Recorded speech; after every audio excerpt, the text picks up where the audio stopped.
Hey guys, Cam back here in the back of the workshop, and it has been a while since I've had the dial on the camera, so hopefully not too much has changed. Fair bit been happening, not a lot in the workshop. I have been doing a facelift on our kitchen. So the kitchen that was originally in there I built just over 25 years ago, and my wife said it's getting a bit tired, it's time to do something about it. So I've got some before shots before I gutted it out and removed all the panelling, so I'll quickly show you that now.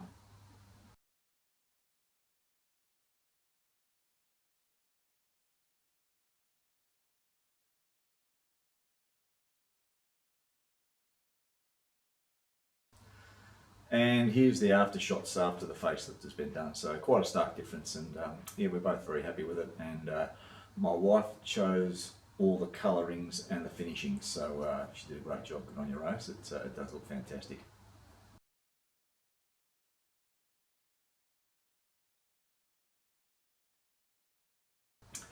And the other thing I've started doing too is painting the house. Now, I'd rather stick pins in my eyeballs than paint, but it needs to get done. So we've made a start on that. I've done a couple of the bedrooms, and I've just finished off the family room. So quick shot of what that looks like.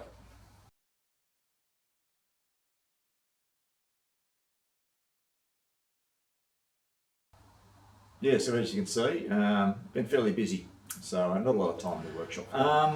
One other thing I've been a little bit reminisce about is some stickers, and I did receive some stickers all going back a number of months now from Andy from the Model Engineering Adventures channel. And I'll leave a link in the description to that, so thank you Andy, they're great. And Michelle, his wife, often appears on his YouTube channel, does a lot of the narration. Andy's a little bit camera shy, so Michelle jumps in and does the job. But she's also a very, very good artist and has her own studio. And she sent this beautiful card, hopefully you can see that, with the stickers. So check out Andy and Michelle at Model Engineering Adventures, and I think there's a link to Michelle's artworks on Andy's channel as well. So I'll leave a description or a link down in the description to go and have a look at what Andy does. One thing that really surprises me is that Andy's only been at this for a couple of years, and some of the work he is putting out for someone who is only just beginning in this hobby is just absolutely incredible. So go and check out some of his work. You'll be very, very surprised at how prolific he is, and the quality of the work as well. So good on you, Andy. Great job. All right. Well, one other thing I'll show you too is that I did do something in the workshop, and that is I had issues with my lighting. So we'll quickly nip over and we'll have a look at what I've done about that over the lathe. All right. So this is the little floodlight that I've put over the top, just one of those LED batten lights, very, very cheap. It's on an arm, and I've just made up a very, very simple pivot for it. And I'm trying to get away from the window. I just made up a very simple 3/16 ball bearing race for that, so I can rotate it around.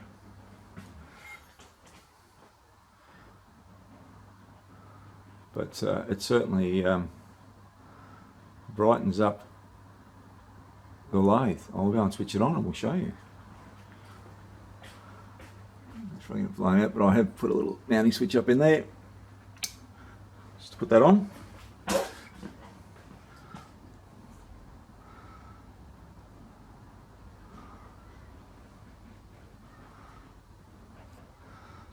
So yeah, it's fully articulated, and geez, it does a good job brightening things up. The other thing I did too is one of my old fluoros went up inside the electronic ballast, went haywire, and I've just put up one of the LED batten lights up there, and geez, it's brightened things up, particularly over the milling machine. So yeah, I've got some light and I can now see. It's going to make a big difference. Alright, getting back to the slotter. So the next job I'm doing the slotter is just that little hardened steel insert on the taper slide that the pin is going to impinge onto when it's pushing into the gib. So it's only a short video, but we'll quickly rattle through that, and we'll try and get a little bit more progress done with that slotter. I'm really keen to try and keep that going, but with all the other projects and other stuff going on, it's a little bit hard at the moment, so we've got to try and make some time for that.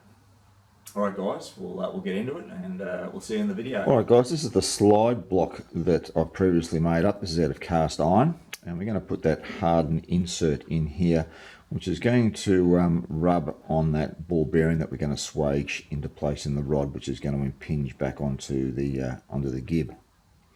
So I'm going to be using a bit of gauge plate for this. This is 5mm nominal. It's actually 5.1, so it gives a little bit of grinding tolerance on that. Gauge plate like silver steel, high carbon content, 1%. So it hardens readily. So looking at the numbers here, 780 to 800 degrees C is what we harden it at. So that'll be heated to that and then quenched out. Then we can temper back for 1 hour at 150 for 62 rock wool, 200 for around 60 rock wool, 250 for around 58 rock wool, and 300 degrees for 56 rock wool. So I'm going to do the temper back at 200 degrees in my oven in the kitchen, which I'm not going to tell my wife about because she will be very upset, but she won't even know. All right, gauge plate, being the high carbon content, is very, very tough on tooling. So I'm not going to use my bandsaw to cut this. I'm going to cut this just with a hacksaw, get this roughly to shape. We'll set it up in the mill. We'll machine the external dimensions to suit, and I'm just going to hand file in the radiuses. So a little bit of handwork. We're going to do some drilling and some counter boring for the M3 socket cap screws. All right, we're going to make a start on that, and I'll bring you back when I've got this little section here hacksawed out. Okay, I've got this marked out. Got a little bit of fat left on it too. I'm going to use, I don't know if I get that in frame there, but a very, very old hacksaw that my good mate Peter England, who passed away probably about 12 months ago, and I asked his son Steve if I could grab one of his old tools that he might have used during his time, and he gave me this. Now, Peter was a magnificent tradesman. He did his time at Rolls-Royce and worked there as a sheet metal worker, and my goodness, what that guy could do with a piece of sheet metal is just absolutely incredible. The quality, the workmanship, unbelievable. He built a boiler, or he made a boiler out of a sheet of copper, and out of one piece of copper the boiler was formed, the firebox was formed, all the flanging was done on it, all in one piece, and it measured up within thous on concentricity and size. Just a magnificent tradesman.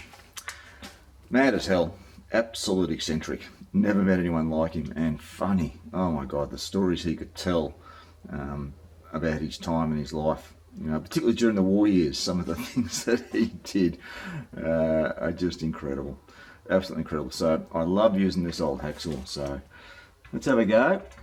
I've got a very fine blade into this now.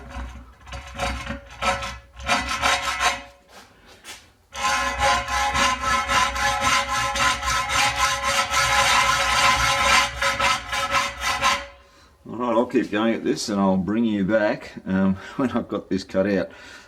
It's pretty tough stuff. Right, so that's a little gauge plate cut out. Not too bad. Alright, I'll get that set up in the milling machine and we'll get this knocked down to size and squared up, and then we'll put the fillets into it and fit it into that little cavity that we've machined up in that slide block.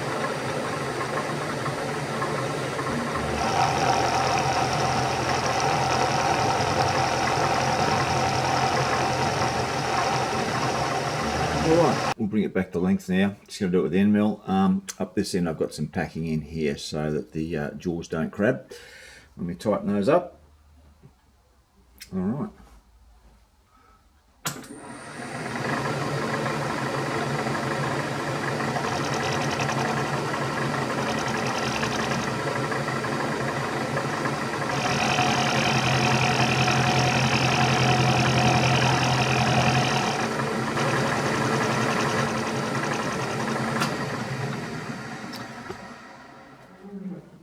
Alright, flip that around and we'll bring that back to size, and I'll bring you back when we've got that ready to go. Alright, so we've chamfered all that.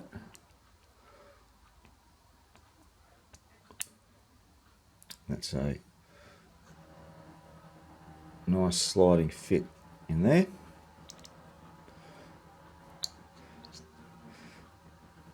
Nice sliding fit. I'm going to go and hand fit hand file the radiuses. And I'll bring you back when we've got that done, and we'll get set up to do the drilling and counterboring. Alright, so I've got that finished off,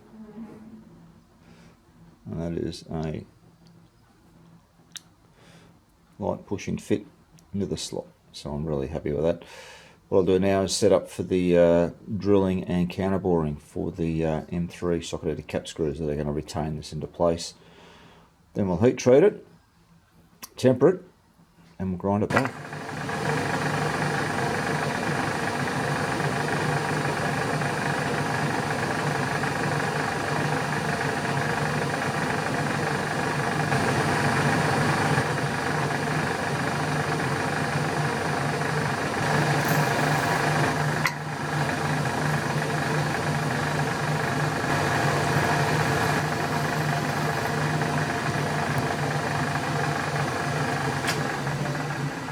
Alright, so what we're going to do is the counterbore for the cap screw part of the socket-headed cap screws, and that measures it up just under 5.5.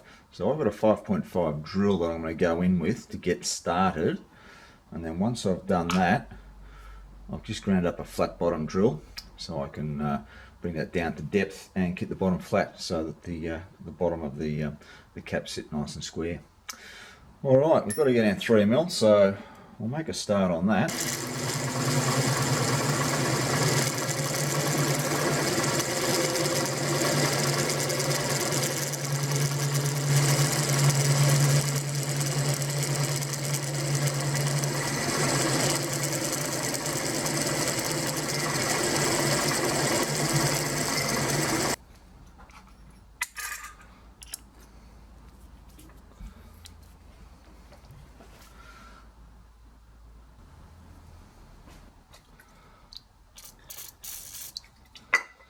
Okay, let's see how we go.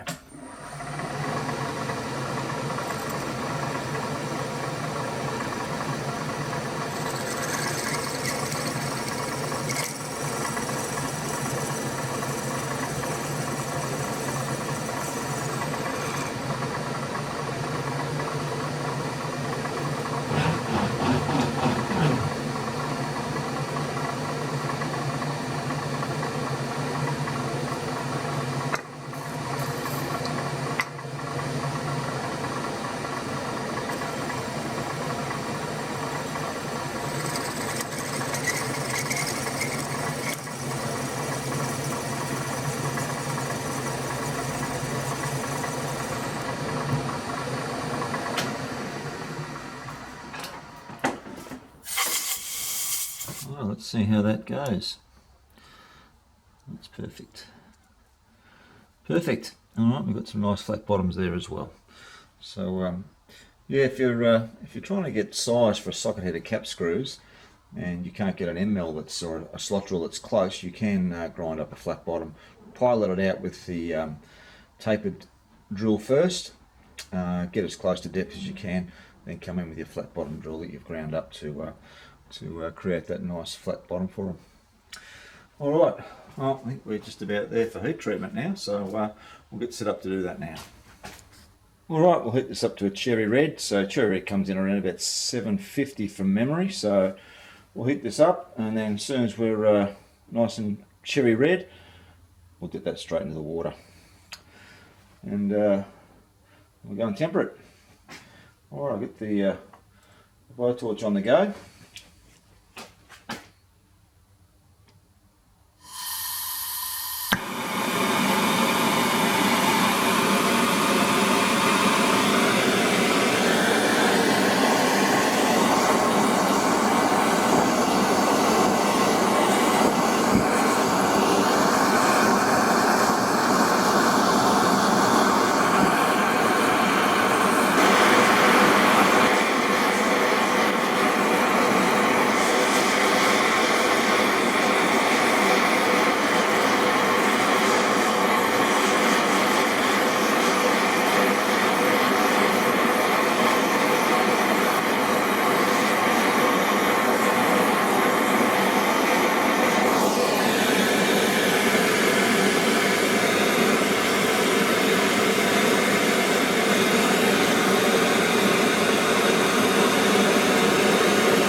Alright.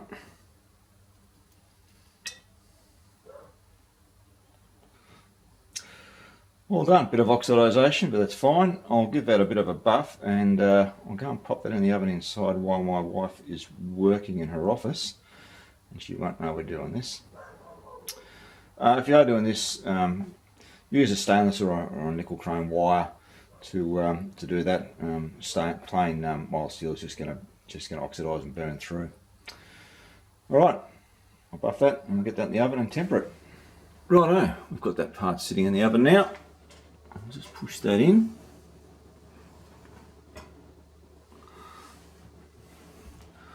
Close up the door. We're going to set that for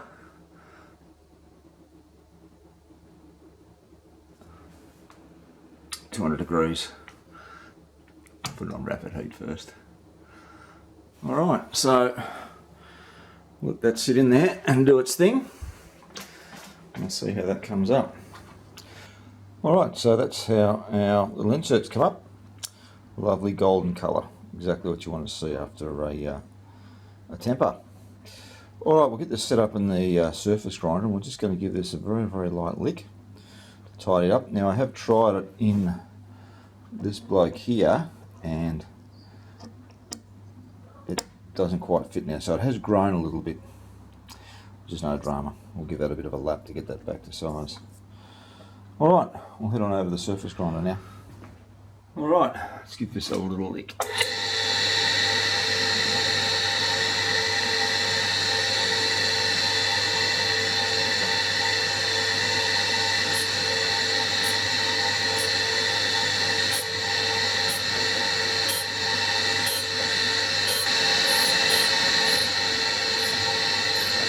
That's about 0.3 of a mil off now.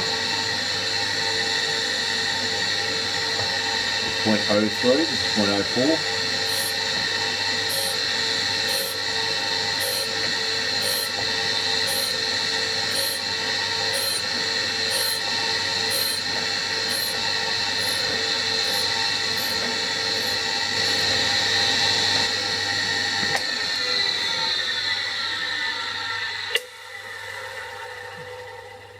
Alright, that's worked out a beautiful grind. Alright, we'll flip that over and we'll do the other side and we'll come back when that's done. Alright, that's how it's come up. Very, very happy with that. That cleaned up beautifully. Alright, as I said, I've just got to do a little bit of lapping to get that to fit in there now. As I said, it did grow a little bit. So I'll give that a light lap and we'll get that fitted up. Alright, that's it fitted into place. Well, I think the next job we'll move on with is either going to be the drawbar or the drawbar nut. So we'll make a start on one of those things next.